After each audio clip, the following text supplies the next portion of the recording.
नमस्कार दोस्तों, भक्ति सागर चैनल में आप लोगों का फिर से स्वागत है। आज का विषय है सच्ची भक्ति और भगवान की कृपा। बहुत समय पहले की बात है। उत्तर भारत के एक छोटे से गांव रामपुर में एक साधारण किसान धनराज अपनी पत्नी गंगा और बेटे मोहन के साथ रहता था। धनराज अत्यंत धार्मिक प्रवृत्ति का था। उसके जीवन का हर दिन प्रभु की पूजा और सेवा में बीतता था। उसके घर में भले ही धन दौलत की कमी हो, लेकिन श्रद्धा और संतोष की कोई कमी नहीं थी। धनराज हर दिन ब्रह्म मुहूर्त में उठता, स्नान कर गंगा जल छिड़क कर तुलसी के सामने दीप जलाता और फिर रामचरितमानस का पाठ करता। उसके हृदय में प्रभु श्री राम के प्रति अटूट प्रेम था। वह यह मानता था कि अगर जीवन में कोई संकट आए भी तो भगवान राम उसकी रक्षा अवश्य करेंगे। रामपुर के अन्य लोगों भी धर्म में आस्था रखते थे, लेकिन बहुत से लोग केवल बाहरी दिखावे तक ही सीमित थे। वे मंदिर जाते, दान करते, परंतु उनके मन में सच्ची श्रद्धा का अभाव था। धनराज को अक्सर लोग पुराना जमाना वाला, सीधा साधा कहकर चिढ़ाते थे, लेकिन धनराज कभी विचलित नहीं होता।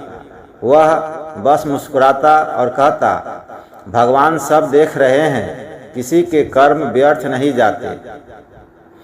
कुछ वर्षों तक सब कुछ ठीक चला, लेकिन फिर समय ने करवट बदली। गांव में एक भीषण सूखा पड़ा, खेत सूखने लगे, कुएं और तालाबों का जल स्तर नीचे चला गया। लोगों की फसलें बर्बाद हो गई।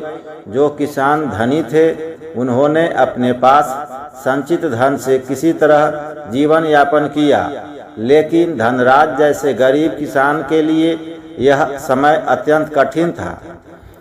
फसल न होने से धनराज के पास खाने को अनाज नहीं बचा। कई दिन तो ऐसे बीते जब गंगा और मोहन को केवल एक वक्त का भोजन ही मिल पाता। गांव वाले अब उसे सलाह देने लगे, अरे धनराज, कब तक भगवान भरोसे बैठे रहेगा? शहर जा, कोई नौकरी कर, नहीं तो भूखा मर जाएगा।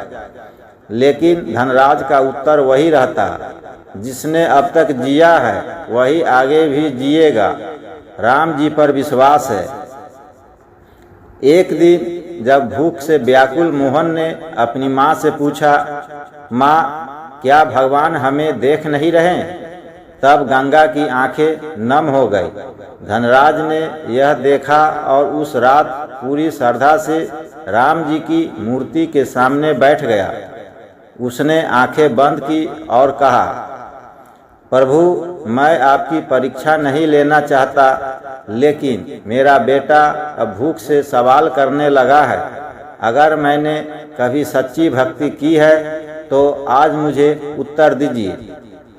वह पूरी रात मंदिर में बैठा रहा। प्रातः काल होते ही गांव में एक बड़ा आयोजन हुआ। गांव के जमींदार ठाकुर साहब ने अपने पिता की पुण्यतिथि पर गरीबों को भोजन कराने का निर्णय लिया था। उन्होंने अपने नौकरों को आदेश दिया, सबसे पहले धनराज के घर जाओ, वो सच्चा भक्त है, पहले उसे भोजन का न्योता दो। धनराज और उसका परिवार ठाकुर साहब के घर पहुंचा। वहां शुद्ध घी से बने पकवान, मिठाइयाँ और फल देखकर मोहन की आंखें चमक उठी। गंगा ने पहली बार इतने समय बाद संतुष्ट होकर खाना खाया। भोजन के बाद ठाकुर साहब ने धनराज को एक बोरी अनाज और एक छोटी गाय भेंट की। यह दृश्य देखकर गांव वालों की सोच बदलने लगी। लोगों ने पहली बार सच्ची भक्ति के फल को देखा। कई लोग जो केवल पूजा के नाम पर दिखावा करते थे, उन्होंने धनराज से आकर कहा, भाई, अब हमें भी बताओ कि कैसे तुमने इतनी श्रद्धा और धैर्य रखा।